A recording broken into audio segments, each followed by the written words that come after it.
your team be better at this particular objective throughout the day. Yeah, so far the last capture the flag did end in a tie, so I mean it was on this very map, same game type and map combination, so I wouldn't be surprised either if this ends in another tie. But we are going back to capture the flag, and maybe history doesn't repeat itself. Maybe Team Breaker goes on one of those incredible runs with those vehicles like we've seen Banshee, Ghost, Warthog, and all, or maybe we see Team Accelerate the same way in that Slayer, dominate the Slays and continue to spawn trap and to punish Team Breaker off a spawn. Maybe we see Team Accelerate do the same thing, and that leads to, you know, maybe 2, maybe even 3 early captures on here. Just because we saw this end in a tie in game number 1 doesn't mean that it necessarily has to happen again here. Well, here we go, rushing out of the base. Get to your vehicles is the name of this game. Sniper gonna be going into the hands of this player early on. It's gonna be Druck, the native red pro, and he gets the camouflage to work with this camouflage. What's more dangerous than Druck with a sniper rifle? Druck with a sniper and a camouflage. Unique, watch your head. Druck is coming. Bencito, you can get it too. That's gonna be a double kill, and he's not done yet. Almost able to take down the Ghost player. That could have been huge for Team Accelerate, who are still grinding forward. Looking for another opportunity with the sniper. The camouflage is going to run out for now, but it's almost more important for the sniper not necessarily to get killed. That was almost the angle. Magico, I'm going to stay alive for now, but it's almost more important for them to prioritize taking down some of these critical vehicles on the map with those snipers. Yeah, well, apparently Carson Lutz doesn't need any help whatsoever. I was thinking maybe Druck could better use that sniper to like help assist Carson Lutz in the skies with that Banshee, but Carson Lutz still wins the Banshee fight, and we're still seeing Team Accelerate really starting to heat up, chasing down Magico, covering his professional teammates back, and Manny making sure that Manny does not go down. We might have seen a 1-0 start for Team Breaker, but with the way that Team Accelerate are playing right now, I would not be surprised they're able to cap a flag of their own. Onward, able to take down Isify, and we start to see this flag looking like it's gonna get home for Team Accelerate, finding their answer. So I mean, look, we're 2 minutes into this game, and we're gonna have a 1-1 game, it feels like, immediately, Tony. Excellent shots coming on the Envoy right there. Oh, he's not done yet. 2 more players in front of him, and it looks like Envoy now having the help that he's looking for, and tied up in 1 apiece. Stalker rifle out of ammo. You know he wishes he had more of that. Lord going in early for the challenge and ends up being put down courtesy of Druck right there. Beautiful shots coming out of this Bandit, and these professional players, those shots, they are so tough to deal with. The Drucks, the Mannies, the Drifts, the Lures. When you see them with that Bandit rifle in hands, it almost feels like a power weapon in theirs versus, like, you know, the average Joe like myself with it. Now we see the Banshees back up in the sky once again, and the vehicles on their respawn, so we're gonna have Ghosts fighting each other as well. And really, if you can dominate the Ghost control, it feels like that can be the difference maker. Obviously, air superiority helps with everything, and it looks like the Ghost is gonna take some damage from this Banshee. The Banshee does his job. Oh no! The Banshee's taking a little bit extra unnecessary damage by hitting that tree on its way out. You talked about it time and time again, you know, the Banshee's not as strong as it was in previous games as far as durability wise. So when you boost into that wall and you're doing that extra damage, like I said, unnecessary damage, it may just cost you. That may be just a little bit more damage that you couldn't take, especially when you're going mono el mono with Carson Lutz Banshee on the opposite side of the map. There's some great shots downrange onto Carson's Banshee, and they'll come back for a strafing run on Manny and Onboard. Oh, this is dangerous. Down low and exposed, but able to get out just in the nick of time. A little bit of a swing around, but Accelerate gets the final blow with the Bandit, and that means Carson's Banshee's the last one in the air. You know, you talked about it earlier, like when you're playing like 4v4 gameplay or any gameplay, like understand the meta. Beautiful shot, by the way, coming out of drift for the double kill, but understanding like how much time you have before you can get down before cover, you know, taking that 3 shots and trying to avoid getting hit with the 4th shot from the BR. You know, I feel like that player went down low, went for the splatter, knew they had to be X amount of distance away to avoid the grapple jack or avoid any kind of hijack whatsoever, and it just beams right to the sky right before being taken away. Just understanding the limitations of the Banshee. Wait, what? He's trying to style. What? He's trying to style. So Carson went out trying to whip around to hit a shot with his bandit, and then was gonna grapple back into his Banshee to keep himself in the right spot. But everything comes with a risk, and the risk is that you're gonna give a huge amount of kills over into Team Breaker. I think that was 7 unanswered kills. So look at how fast they start to go forward, and now the Banshee that was left on the ground is used to get Nade God right into the space. I don't know how Nade God was still alive. I feel like he took a lot of damage from that Banshee exploding. Eventually is taken down is Nade God, but that flag is out and looking to be brought home here. Magical able to take down 1. It looks like Drift is gonna fall quick, and oh my gosh, the curve slide on that player seemingly coming out of nowhere. And both teams just fighting for every ounce of map control on the map as we still see the movement gods coming in. Where are these players coming from?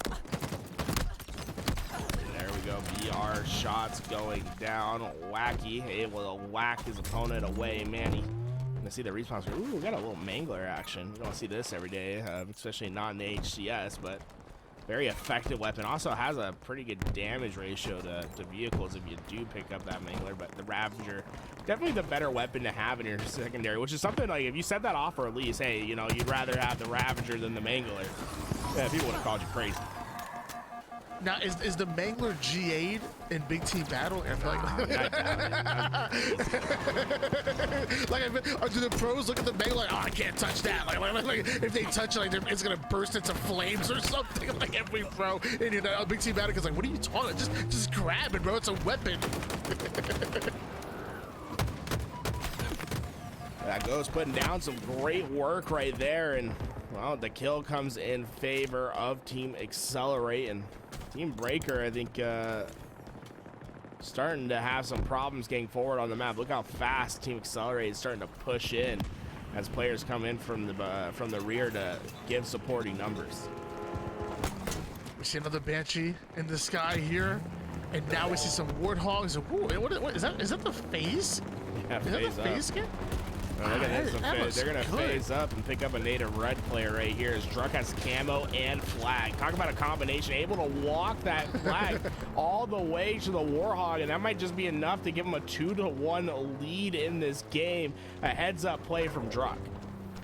That Warthog skin is sick. Oh my gosh. I don't think it maybe it's sensitive. I don't know what it is, but I love it. Oh, it is. Okay, yeah, it looks sick. I love it. It's got the red wheels and everything in the face. Yeah, it looks unique. It's definitely not my Warthog, let me tell you that. The red wheels, I think, put it a little a little too much for me. But you know what is my Warthog? It's the Midnight Gold weapon, the Midnight Gold Warhog coding. You can get that today by watching the stream and linking your Halo Waypoint channel to your Twitch. That is our drop today.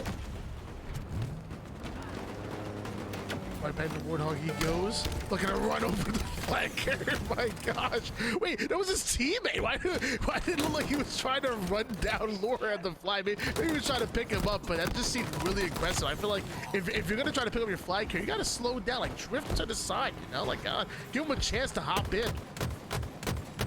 You already see, I think that Breaker just stole Team XLR8's own Banshee. So Team Breaker was on top of the spawns. They're gonna have both Banshees in the sky.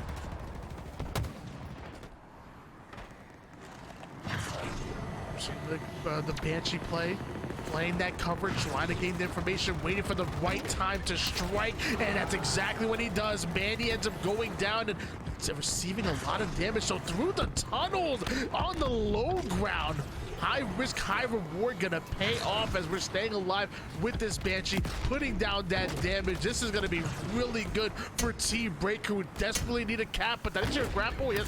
Oh my God! Somehow able to whiplash the grapple player that was going in for a hijack. It almost felt like he baited him into hijacking him just so he could hit that pulse bomb on the ground to take care of the grappling player. What a play from Isify, and show you how powerful two Banshees in the sky can be. There's just nothing that can contain this thing. They need to get a Warthog on the action, and well, now the Banshee's starting to take some damage, but it's been open air for the last, what, 3 minutes for these Banshees?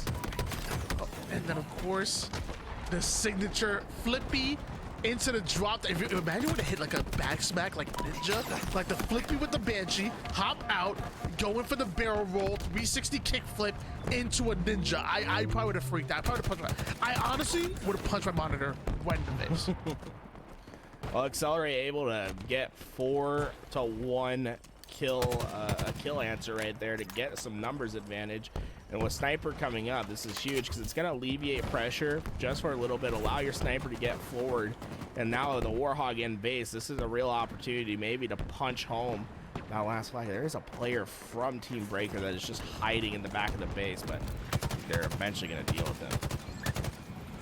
And like we talked about before, not only is the Sniper a power weapon against the Spartans, but it's really great with the anti-vehicle support here as that Banshee trying to get away, but ends up being sniped right out of the sky, courtesy of Rag Bray, and that's going to open up so much for the rest of Team XLR8 to get aggressive here. They're feeling comfortable, can't quite find the headshots on the Axo Dart, but finds the headshot of the Gunner. He can only make the hard shots, he can't make the easy ones. It's a curse and a gift at the same time.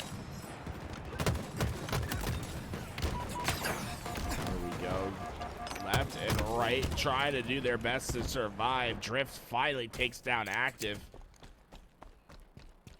Well, yeah, 4 minutes to find a flag capture. If you're Team Breaker right now, I mean, I feel like their big opportunity when they add those two Banshees was the time, but now they're gonna have to try to figure something out again. This time, the Team XLR8's Banshee goes down quite quickly, to be honest. I'm surprised that it was neutralized so fast. Yeah, especially with the way that we've seen Carson Lutz like get creative and like avoid damage. I feel like I'm right there with you. I'm surprised that wasn't able to get more value, get more life out of that Banshee. Woo!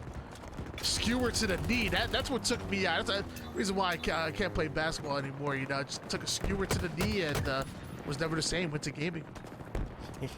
You know, like actually taking a skewer to the knee, I think would just eviscerate your leg. It's just like funny to think about.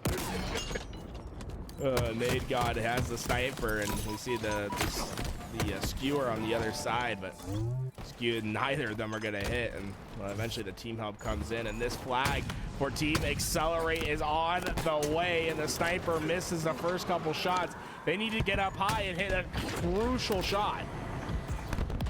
Takes this guy to the Banshee with the Banshee once again. This Carson Lutz, and this is so important as now the second Banshee ends up being jacked. This one's going to be grappled upon though, and now it's Banshee on Banshee crime, and I don't even know what's happening. Somehow the flag gets relayed forward. It's going to be Carson Lutz right back into the Warthog, and the Uber is here. It's time to take off. Make sure you tip your driver. It's about to be 5-star service coming out of Team XLR8, looking to put their third capture in the base.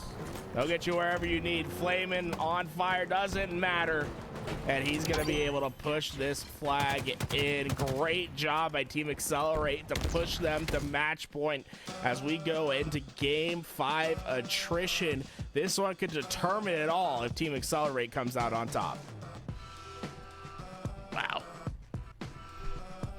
All I have to say to that is wow. Between all the Banshee action that went in, for Carson Lutz to have the wherewithal to say, look, you know, this Banshee battle is important. You know, this Banshee control is fine, but I need to get off right here, right now, and I need to push this flag forward. Because at the end of the day, the Banshee is just a utility to getting a flag cap. So great, steal this Banshee, I'm fine. I'm not even gonna fight you anymore. XLR8, handle my light work real quick, as Carson Lutz hops right out, plays towards the flag, what actually matters, gets it towards the Warthog. This just having the awareness and understanding, the advanced understanding of the space of the game to know what really matters, and gets it right in there, almost uncontested. That was so well played by both Carson Lutz, but also the entire Team Accelerate roster, and the small talk communication that must have been going on with that. Yeah, Unique did a great job. I believe a rocket to stop that first Warhawk. Or actually, no, I wonder if they shot that player out of the. I think they shot the player out of the side street. Because look at this, the Warhawk comes back, and then this Warhawk is what makes the difference, because that gunner was able to take down the Banshee to prevent the Banshee from stopping this flag from coming home. Well, guys, we made it through 3 games. We made it through we made it through the Slayer. We made it through the capture the flag. We made it through the total control. So you would think at that point it's over, right? No, it's not. We need some attrition action. We haven't seen attrition on stream just yet, and for the first time, we're about to see some big team battle attrition. Garrett, get excited. I want to see a smile. Give me a smile. Give me a smile right now. That's what I'm talking about. Get some attrition, baby. Attrition? I mean, I'm interested to see how this one plays. 20 lives, right? Best of 5 in attrition itself. So what I'm curious is, it's like, what does the strategy look like? I don't know what BTB attrition strategy quite looks like, Tony, because you have such a limited amount of lives. It feels like the second you lose control of the map, it could just be over, and you have multiple rounds to deal with. So it's going to be a lot of back and forth. And here we go. Attrition is in. Now, for anyone that's not aware of how attrition works, right, that hasn't played the game type, Tony, how would you describe this? I would, because it's not quite like a search and destroy type of game type that you would see in Call of Duty, because you have more than one life. It's almost like combined, like a respawn Slayer, and then eventually, once you get down to the wire, it becomes that one life game type. So kind of like a breakout, or kind of like a search and destroy, but it starts off as a traditional Slayer with 20 lives to work with, and then turns into that one round game type. And then also you have the added ability of reviving your teammates as well. There's so many variables that go into it. To a normal attrition match, which is normally a 4v4, but now with a 12v12, it's hard. It's its own world. Oh, that skewer stakes out the Banshee from the sky, and now you're starting to see a numbers advantage being built for Team Breaker in the game. A 2-life advantage thus far, and like you're bringing up, it's all about the life consolidation. You cannot give up lives in this game, so expect to see this be a little bit slower than the Slayers that we were seeing before, because it's not about the kills, it's about the deaths that you give up. Ghost out once again here, because once again, vehicles don't get any less important, no matter whether you're changing to capture the flag to Slayer to attrition. No matter what, vehicles are so important. That Ghost, Warthog, Banshee, you're seeing how much damage this one Ghost is able to create as they take down Isify, but it goes on Ghost Crime, and it looks like Rabu Gaming is going to have the only Ghost on the map for now, as Team Accelerate down to 1 life, and this is going to be bad. No lives remaining. Now everybody, at this point, if you go down and don't get revived, it's going to be it for you here in this game. And you do have a chance, right? When you do die, those AIs are going to come out, so you can alleviate some pressure, push players back. You can get on top of that AI and bring your player back. Unfortunately, Envoy, that first player to go down, and you can see they put a lot of value into having Envoy onto that team, but it's also a bait piece, and Magico uses it perfectly, able to find that first pick. And right now, they're just running out of numbers. Every death is almost back-breaking, and Team Breaker, they still have 3 respawns to work with. Extreme Breaker is able to get the double kill. Team Breaker only having 2 lives to work with from their own, but as we see, a downed member gets in, actually multiple, hitting the black screen here for Team Accelerate, although Team Breaker just ran out of lives themselves. So as the down starts to go in from either side, it's going to be important. And now we're seeing that red ring of death start to close in and start to force players. People. Wow. that ring just obliterated, I think, like 6 people out. What that circle comes in fast, Tony. I'll be honest, I didn't even know it came that fast and like that. But hey, if you're on the outskirts of the map, you're trying to play it safe, you're trying to camp it out, make sure you get to the middle fast. When you run out of lives, that red ring is going to crush you. I was honestly surprised at how quick we saw it go from like a 2v11 to like a 1v5 in like 10 seconds. Insane how fast that ring kills.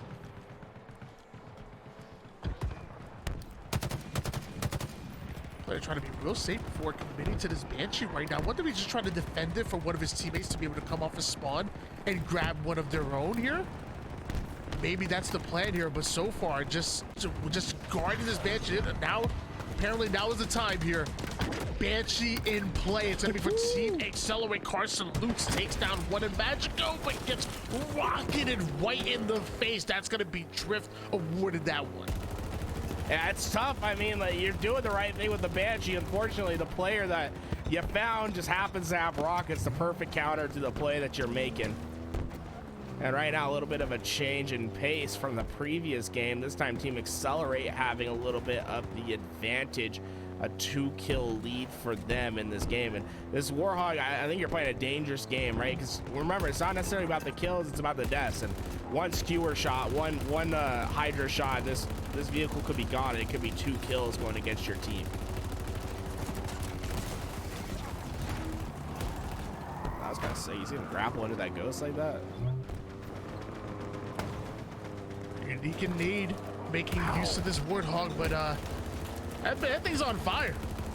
It's almost done. I feel like if my vehicle was on fire, I feel like my first instinct would be to hop out of it, but through the fire and flames, Unique and Nade playing through it and trying to put as much damage as possible as Team Accelerate. Only down to just 3 lives remaining. It's actually only a 1 life difference between the two. And look at how much space Team Breaker are taking. Team Accelerate kind of almost trapped, almost feels surrounded here compared to Team Breaker, who are just getting every single angle, every single avenue, and kind of limiting the movement where Team Accelerate can play through. You see, they're going back for their Banshee, but Team Accelerate, I mean, they're just trapped at the back base. Nothing they can do right now. Look at all of them just right on top of each other.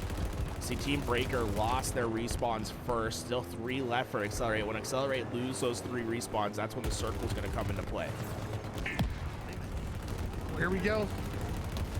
It looks like this time it's going to be Team Breaker running out of lives early here.